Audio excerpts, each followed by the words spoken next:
Alright, today we are comparing the die DM12 versus the Geo2.1. Today I have a pretty much brand new, it's got probably less than a case on this gun, DM12. And this is the Vicious Geo2.1. I have about 10 cases on it, so it's not going to be extremely accurate, but I have it pretty close. A few things first I want to talk about is the actual pieces and parts that the guns have. And I'll try and give you a win-win on each one. ASAs. It's got the NT ASA from 2010 on the DM12, and the Geo2.1 has the POPS ASA. A lot of people have problems like trying to turn on this ASA on the DM12, and the POPS ASA really doesn't seem to give anybody problems, so I'm going to have to give the 2.1 the win on the ASA. Next, moving to the reg. Both, as you can see, have the reg swivel as the angle, so that's a tie. Good job for both. Both have really good regs. Die obviously has this grip on the front, so a lot of people like that, so we can give the win to Die for that grip because it's pretty nice. Moving back to the frame, the frames are both really comfortable in your hands. They sit really well. As far as the Eclipse Grips, what I was going to talk about is the Eclipse Grips tend to wear out pretty quick. I've only used this gun maybe 3 or 4 times. You can see here that the grips are already wearing, and that's kind of aggravating. The Die grips, they have the wraparound grip, so that's really comfortable. So I'd say the win goes to the Die on the grips right there. Moving back to the board, the Eclipse Geo has the screen on the back, as the Die has just a LED light. So you can see just turning that on. It's just a light, as the 2.1 is the whole board in the back. So I'm going to say the board is going to go to Eclipse. As far as the, let's go to the, I don't know, let's do the bolt next. Die worked pretty hard at their bolt system this year. The quick release, so all you do is pull that back and turn it. And as you can see, they have their windows in here, so that's kind of nice. But you have like 1.5 million O-rings on the Die bolt, so it's kind of a pain. A lot of people don't like changing little O-rings, as the 2.1 has maybe 3 or 4, and really all you have to do is twist this, so it's not as fancy snazzy as the DM12, but it's yeah, so it's pretty easy to take that out. So next thing would be the weight. The DM12 is significantly heavier, so if you like a lighter gun, take the Geo2.1. A heavier gun is going to be this, the DM12. So that being said, the efficiency, maybe the DM12 by about a half pod to a pod. Geo sucks air, so I've stacked them up side by side. The Geo's barrel is going to be about 1 inch further out. However, the gun is a lot smaller. As you can see, the Die sits a little bit further back on your hands, as the Geo is more up front. So you can just see just holding in your hands. Triggers, they're both pretty equal, the same, so I'll say a tie on there, but I mean, alright, so let's go to shooting. I'm going to do the DM12 first. So I'm going to set this down. I'm going to shoot some crappy Walmart paint, so. Alright. There we go. Alright. Here's how you air up the DM12. Just air up right there. Good, no leaks.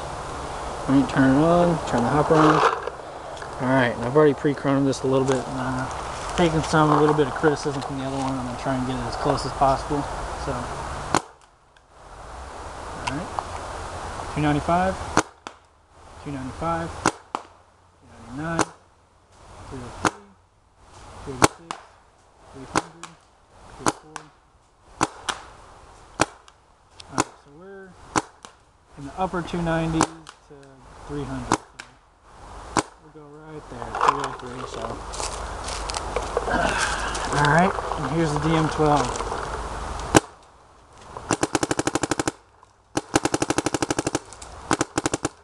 Alright, that's the DM12 shooting, so here's the kick.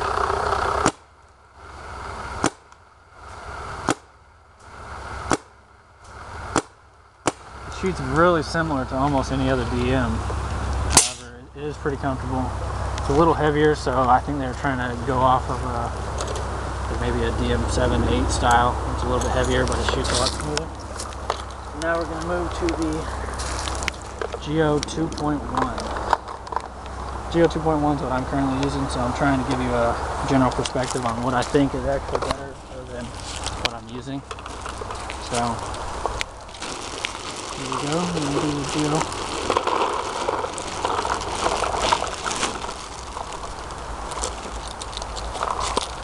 Alright. Here's how you turn on the Geo. Just two taps on the middle button. Turns on the board. Alright. Pop say it say. It's pretty simple. You just pull it back. Now you're aired up. You're ready to go. So, here we go. Thanks. 293, 302, 293, 301. Alright, so we're pretty much zoned in, right in there. Alright. So I'd say the Geo2 is a little bit more consistent, but you have to give it to the die because it's fresh out of the box. So we'll just call consistency a tie for now. Alright, so let's shoot the 2.1.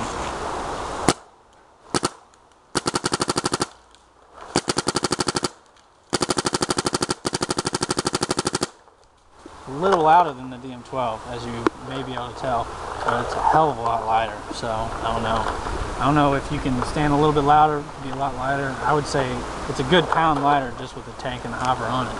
So.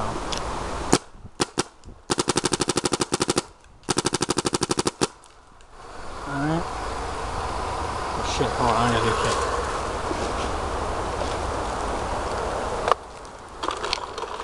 Alright, here's some for the kick.